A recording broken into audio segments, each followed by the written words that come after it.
గారితోటి భరణి అని ఒక ఆయన ఉన్నాడండి. ఆ క్యారెక్టర్‌కి నాకు తెలిసి సరిపోతాడేమో పిలిపిద్దాం అని చెప్పి ఆయన ఒక మాట వేయడం వల్ల ఆయన మాట వేయడం వల్ల నన్ను పిలిపించారు.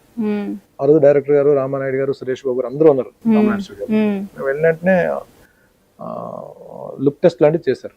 లుక్ టెస్ట్ చేసి అక్కడే కన్ఫర్మేషన్ చేశారు. అది త్రూ అవుట్ క్యారెక్టర్. మిథున్ చక్రవర్తి గారు లాంటి లెజెండ్ తోటి వర్క్ చేసే అవకాశం దొరికింది. ఇద్దరు heroes through out character. Gopala తర్వాత ఏమోనండి, నాకు అదే అనిపిస్తుంది.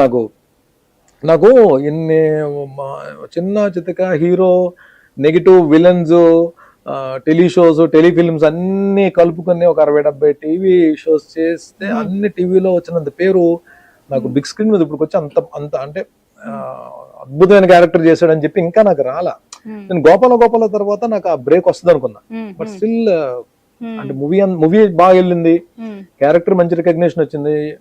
దాని తర్వాత ఆ సినిమా వలన ఒక 2-3 మూవీస్ మళ్ళీ క్యారెక్టర్స్ వచ్చాయి. కృష్ణాష్టమి అని చెప్పి దిల్ రాజు గారి బ్యానర్ లో.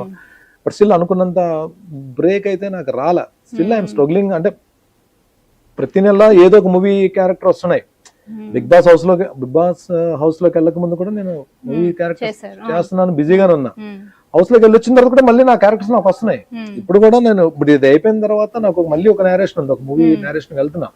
ఐఎమ్ గెటింగ్ క్యారెక్టర్స్ చేసుకుంటూ వెళ్తున్నా. బట్ బ్రేక్ అన్నది ఎక్కడో వస్తుందండి. అంటే అది దాని గురించి అయితే నేను డిసప్పాయింట్మెంట్ ఏం లేదు. ఇక్కడ ఈ ఒక్క ప్రొఫెషన్ లోనే మనం త్రూ అవుట్ క్యారెక్టర్ చేసిన ఒక్కొక్కసారి బ్రేక్ రాదు, సినిమా సక్సెస్ లేకపోతే బ్రేక్ రాదు. ఒక్కొక్కసారి వన్ సీన్ ఉన్న క్యారెక్టర్ కానీ 1 minute ఉన్న క్యారెక్టర్ కూడా బ్రేక్ ఇవ్వచ్చు. అందువల్లనే మనం పేషెన్స్ తో ట్రావెల్ చేయాలి. వచ్చిన క్యారెక్టర్స్ అన్ని చేసుకుంటూ వెళ్ళాలి, తప్పదు. మీరు ఎక్కడ ఏ క్యారెక్టర్ కి అన్యాయం చేయకుండా ప్రతి క్యారెక్టర్ ని గేవ్ 100%. అండ్ అందరూ మిమ్మల్ని మెచ్చుకున్న వాళ్ళే ఉన్నారు. ఎక్కడ మిమ్మల్ని ఎగ్జాక్ట్లీ అది మాత్రం చెప్పుకోదగాల్సిన విషయం. బికాస్ మీరు ఏ క్యారెక్టర్ అయినా you stood by it and you maintained it. ఒక కన్సిస్టెన్సీ అనేది మెయింటైన్ చేశారు. అందుకనే మీకు ఇప్పుడు కూడా ఇన్ని క్యారెక్టర్స్ వస్తూనే ఉన్నాయి, one after one. And Walter Veerayya, I should say thanks to Bobby garu and కోన వెంకట గారు అండి. కోన వెంకట గారు, బాబీ గారు ఇద్దరు కలిసి డిస్కస్ చేసుకున్న క్యారెక్టర్ ఇచ్చారు. It is not a big character but still I enjoyed. Megastar Chiranjeevi గారితో కలిసి స్టెప్ వేసిన క్యారెక్టర్ ఇది. వాల్తేరు వేరే ఫస్ట్ ఆయన సాంగ్ లో పార్టీ సాంగ్ లో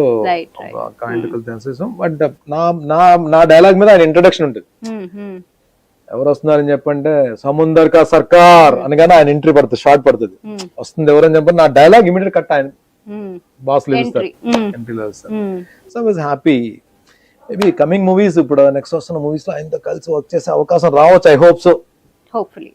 and Geetha Sakshi also wonderful character. సినిమా I didn't go well, but మంచి క్యారెక్టర్, పెర్ఫార్మెన్స్ స్కోప్ ఉన్న క్యారెక్టర్. న్యూ ప్రొడ్యూసర్స్ అండ్ వాళ్ళు మూవీని కరెక్ట్ గా వాళ్ళు ప్రమోట్ చేసుకోలేకపోయారు.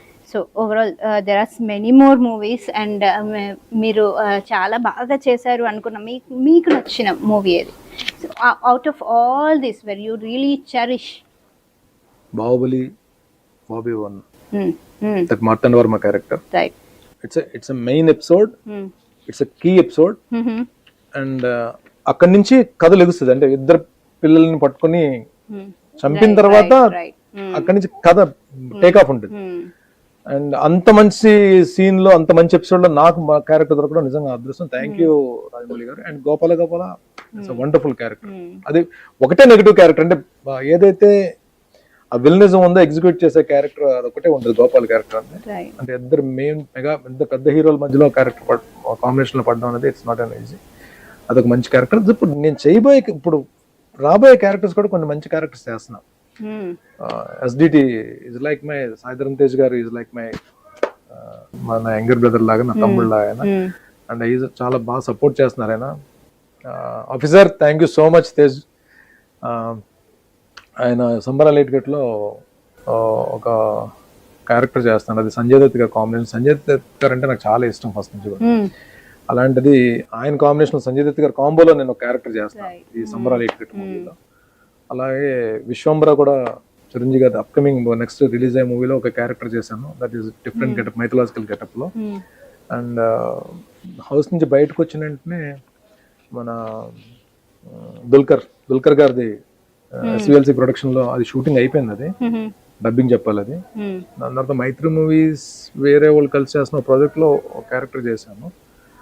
ఇంకో 2 ప్రాజెక్ట్స్ అయితే ఇప్పుడు కమిట్ అవ్వాల్సిన ప్రాజెక్ట్స్ 2 ఉన్నాయి. ఆ 2 చేస్తున్నాను. అప్కమింగ్ ప్రాజెక్ట్స్ అయితే ఇవే. బట్ స్టిల్ గుడ్ అండి, నేను ఎవ్రీ మంత్ ఏదో ఒక క్యారెక్టర్ అయితే చేసుకున్నా, ప్రశాంతంగా వెళ్తున్నా. బట్ బ్రేక్ అన్నది రావాలి, వస్తుంది పక్క. నేను స్ట్రాంగ్లీ బిలీవ్ డెఫినెట్లీ నాకంటూ ఒక క్యారెక్టర్ రాసిపెట్టి ఉంటుంది. That day definitely I give my best. When it comes to well wisher అంటూ మీకు ఎవరైనా ఉంటే, నాగబాబు గారిని మీరు బాగా ప్రేస్ చేస్తారు కదా, అసలు నాగబాబు గారికి మీకు ఉన్న అటాచ్మెంట్స్ ఏంటి? ఆయన అబ్రాడ్ వెళ్ళి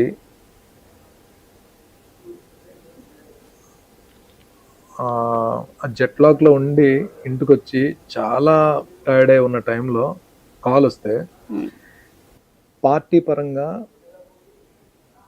ఒక ఇంపార్టెంట్ మ్యారేజ్ ఫంక్షన్కి వెళ్ళాలి,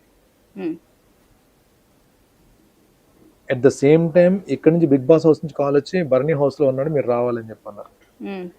ఈ ఫంక్షన్ ని పక్కన పెట్టి, ఆ టైర్డ్నెస్ ఏదైతే జర్నీలో టైర్డ్నెస్ పక్కన పెట్టి డైరెక్ట్ స్టేజ్ మీద వచ్చేసారు. వచ్చేసి ఆయన నా గురించి నాకు సార్తో మాట్లాడుతూ, బర్నీ నా తమ్ముడు, నా ఆత్మీయుడు అని అలాంటి ప్లాట్ఫామ్ మీదకి వచ్చి ఆయన చెప్పారు అంటే, ఇంకా ఆయనకి నాకున్న రిలేషన్, ఆయనకి నాకున్న బంధం ఏంటో, ఆయన నన్ను ఏ రకంగా చూసుకుంటారో చెప్పాల్సిన అవసరం లేదు. ప్రపంచానికి ఆయనే